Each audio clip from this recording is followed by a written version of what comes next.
BJP యువ మోర్చా రాష్ట్ర ప్రధాన కార్యదర్శి అజయ్ యాదవ్, బీజేవైఎం జిల్లా అధ్యక్షుడు శివ తేజేశ్వర్ రెడ్డి కలిసి అనంతపురం నగరంలో ప్రెస్ మీట్ నిర్వహించారు. కేంద్ర ప్రభుత్వ బడ్జెట్ విడుదలపై హర్షం వ్యక్తం చేశారు. అన్ని రంగాలు అభివృద్ధి కోసం దేశంలో నరేంద్ర మోడీ, రాష్ట్రంలో కూటమి ప్రభుత్వం అడుగులు వేస్తోందని, ఈ బడ్జెట్ నిదర్శనమని తెలిపారు. భారతదేశం ఏర్పడినప్పటి నుండి బడ్జెట్ ను ప్రకటించాలంటే బ్రిటిష్ వారు నిర్మించిన పార్లమెంట్ భవనంలో ప్రవేశపెట్టేవాళ్లు. కానీ ఈసారి నరేంద్ర మోడీ ఏర్పాటు చేసిన కర్తవ్య భవనంలో ఈ యూనియన్ బడ్జెట్ ను రిలీజ్ చేయడం జరిగిందని, భారతదేశ ప్రజలందరికీ గర్వించదగ్గ విషయమని, ప్రతి ఒక్కరూ కృతజ్ఞతలు తెలియజేయాలని కోరారు. ప్రపంచంలోనే అతి పెద్ద రాజకీయ పార్టీ అయినటువంటి భారతీయ జనతా పార్టీ యువ మోర్చా రాష్ట్ర ప్రధాన కార్యదర్శిగా నన్ను నియమించడం జరిగింది. పార్టీకి మరియు పార్టీ పెద్దలకు అందరికీ కూడా నేను కృతజ్ఞతలు తెలుపుతా ఉన్నాను. ముఖ్యంగా భారతీయ జనతా పార్టీ రాష్ట్ర రథసారథులు శ్రీ పివిఎన్ మాధవ్ గారికి, మరియు రాష్ట్ర వైద్య ఆరోగ్య శాఖ మంత్రివర్యులు శ్రీ సత్యకుమార్ యాదవ్ గారికి, మరియు భారతీయ జనతా పార్టీ ఆంధ్రప్రదేశ్ రాష్ట్ర సంఘటనా మంత్రివర్యులు మా అందరికీ గురు సమానులు శ్రీ మధుకర్జీ గారికి, మరియు భారతీయ జనతా యువ మోర్చా రాష్ట్ర అధ్యక్షులు శ్రీ సునీల్ రెడ్డి గారికి అందరికీ కూడా ప్రత్యేక ధన్యవాదాలు తెలుపుతా ఉన్నాను. మరియు నిన్నటి రోజున ప్రవేశపెట్టినటువంటి బడ్జెట్ ఏదైతే ఉందో, ఈ బడ్జెట్లో ముఖ్యంగా 26వ సంవత్సరంలో రిలీజ్ చేసిన ఈ బడ్జెట్ ఒక స్వదేశీ శక్తితో, స్వదేశీ పరిజ్ఞానంతో, స్వదేశీ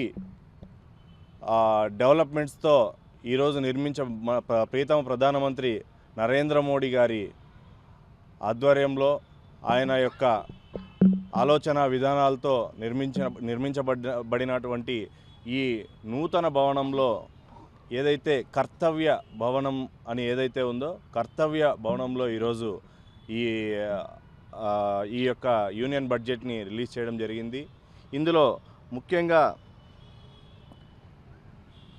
మొత్తం బడ్జెట్ వ్యయం 53.5 లక్షల కోట్లయితే, అందులో ట్రాన్స్పోర్ట్ రంగానికి 5,98,520 కోట్లు, రక్షణ రంగానికి 5,94,585 కోట్లు, మరియు గ్రామీణాభివృద్ధికి 2,73,108 కోట్లు, మరియు హోం శాఖకు 2,55,234 కోట్లు, వ్యవసాయ రంగానికి 1,62,671 కోట్లు, విద్యారంగానికి 1,38,289 కోట్లు, హైదరాబాద్ నుంచి బెంగళూరుకి, బెంగళూరు నుంచి చెన్నైకి, హైదరాబాద్ నుంచి చెన్నైకి ఇటువంటి రైల్వే కారిడార్లను ఏర్పాటు చేయడం జరిగింది.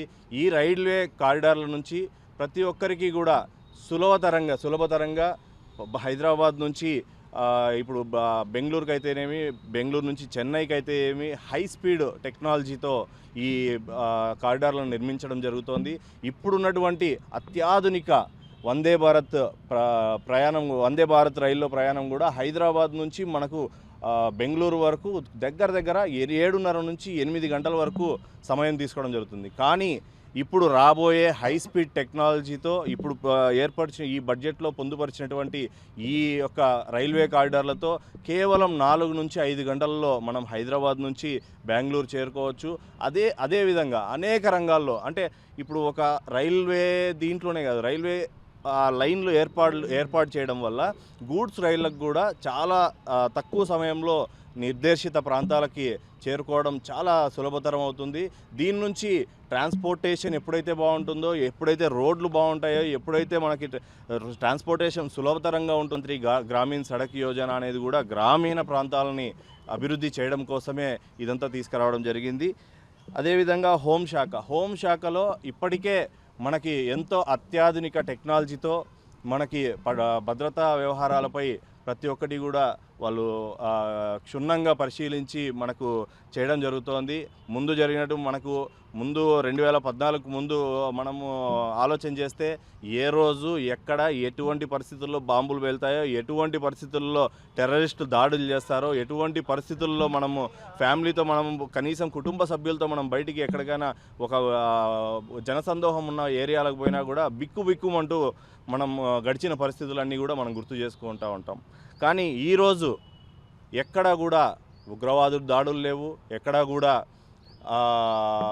మన ఉగ్రవాదులు కానీ అనేక రకాలైనటువంటి ఈ తీవ్రవాదులందరూ కూడా ఎవరు కూడా బయటికి రాకుండా ఎక్కడికక్కడ ఫుల్ స్టాప్ పెట్టి ఎక్కడైనా దానికి దిగుబడికి సంబంధించిన ఆ పెట్టుబడిని వాళ్ళకు రప్పించే విధంగా భారత ప్రభుత్వం ఎప్పుడు కూడా రైతుల మీద దృష్టి పెట్టే ఉంచింది. తర్వాత వైద్య ఆరోగ్యానికి ఇప్పటికే మన రాష్ట్రంలో వైద్య ఆరోగ్య శాఖ మంత్రి వర్యులు శ్రీ సత్యకుమార్ యాదవ్ గారు వచ్చిన తర్వాత ముందు ఇప్పటికీ ప్రతి ఒక్కరు కూడా ఆ యొక్క తేడాని అందరూ కూడా గ్రహించవచ్చు. ఎటువంటి వీటికి లొంగకుండా మా యొక్క సత్యకుమార్ యాదవ్ గారు ప్రతి ఒక్క చోట కూడా ఆయన క్షుణ్ణంగా పరిశీలించి ప్రతి ఒక్క చిన్న విషయాన్ని కూడా ఆయన దగ్గరుండి ఆ యొక్క వైద్య ఆరోగ్య శాఖలో ఎటువంటి తప్పిదాలు జరగకుండా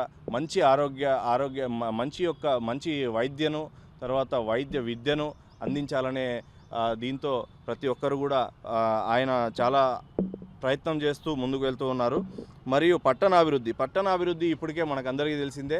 పట్టణాభివృద్ధి ఈ మున్సిపాలిటీలకు ముఖ్యంగా ఇంటెలిజెన్సీ మీద కూడా ఈ భారత ప్రభుత్వం ముఖ్యంగా యువకులకు ఈ ప్రత్యేక శిక్షణ మరియు ప్రత్యేక టెక్నాలజీని వాళ్ళకు అందించి ముందుకు తీసుకెళ్లాలని కోరుతా ఉంది. ఇంకోటి, మనం ఒకప్పుడు టెలికాం రంగం గురించి ఆలోచన చేస్తే మనం 2014 తర్వాత ఎటువంటి చేంజెస్ జరిగాయో ప్రతి ఒక్కరు కూడా గమనించాలి. ఒకప్పుడు మనం సెల్ ఫోన్ ఎక్కడైనా చూస్తే అబ్బో వారి దగ్గర సెల్ ఫోన్ ఉంది, వాళ్ళ సెల్ ఫోన్ అంటే ఒక పెద్ద విచిత్రమైన ఇదిగా ఉండేది. ఇప్పుడు ప్రతి ఒక్కరి దగ్గర కూడా సెల్ ఫోన్ ఉండే పరిస్థితి. ప్రతి ఒక్కటి కూడా ప్రపంచంలో 4Gనే అప్పుడు గొప్ప అనుకున్నాం, కానీ ఇప్పుడు 4G కాదు, దాని మా రాయలసీమ భాషలో చెప్పాలంటే దాని తల్లి లాంటి టెక్నాలజీలు వచ్చినాయి. దాని తల్లి లాంటి స్పీడు ఈరోజు మనకి అందరికీ కూడా దగ్గరగా ఉంది. మనం అందరూ కూడా యూజ్ చేస్తూ ఉన్నాము. ప్రతి ఒక్కటి కూడా అంటే ఎక్కడ ప్రపంచంలో ఏమి జరిగినా కూడా మనం ఒక మొబైల్ ఫోన్లో చూడగలుగుతున్నాం, కానీ ముందు అలా లేదు పరిస్థితి.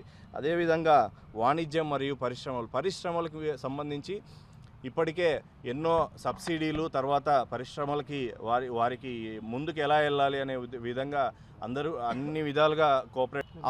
అంబంటి రాంబాబు గారు చేసిన వ్యాఖ్యలను అంబంటి రాంబాబు గారి తల్లి గారు కూడా, ఎందుకంటే మేము భారతీయ జనతా పార్టీలో ఉన్నాము, మేము ప్రతి ఒక్కటి కూడా అందరినీ గౌరవిస్తాము. తల్లి, తండ్రి, అక్క, చెల్లి ఏదైనా కానీ మేము వారికి ఒక దైవంలాగా వారిని భావిస్తాము. అలాంటి వారిని పట్టుకొని చంద్రబాబు నాయుడు గారు రాష్ట్ర ముఖ్యమంత్రి వర్యులని అలా మాట్లాడడం అది కరెక్ట్ కాదు. ఇది రాజకీయ పార్టీలకు సంబంధం అని నేను చుట్టడం లేదు. ఏదో వైసీపీకి తర్వాత టీడీపీకి ఏదో చుట్టాలన్నట్టు నేను మాట్లాడడం లేదు. ఎందుకంటే ఎవరు కూడా ఏ పార్టీ వాళ్ళు కూడా వ్యక్తిగత దూషణలు చేయకూడదు. ఎందుకంటే వ్యక్తిగత దూషణలు చేసినప్పుడు అందరికి కూడా బాధాకరం, అది అందరికి కూడా బాధపడాల్సి ఉంటుంది. ఈరోజు అంబంటి రాంబాబు వాళ్ళ ఇంట్లో కూడా పెద్దలు బాధపడాల్సి ఉంటుంది. ఇలాంటి వ్యాఖ్యలు నా కొడుకు చేయకూడదు అని వాళ్ళు